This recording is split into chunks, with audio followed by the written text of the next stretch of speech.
intercultural I would use, because intercultural often refers to how we intercultural. So, for example, me as a Canadian, as a British Canadian in Spain, what do I understand about those two cultures? Whereas my coaching work is actually within a person who has multiple cultures within themselves. And this could be, for example, somebody who comes from two different parentages. It could be from somebody who has grown up in one place and is living in another place.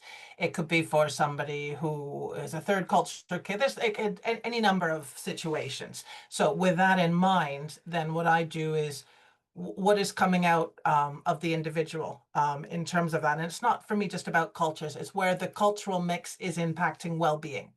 Right. When I Okay, say great. personal, well, yes, because I am a trained, I have a master's degree in applied positive psychology, which is the study of flourishing and well-being. And I specifically in my research have looked at and continue to look at how that well-being, that individual well-being aspect intersects with culture and specifically multicultural identity within oneself.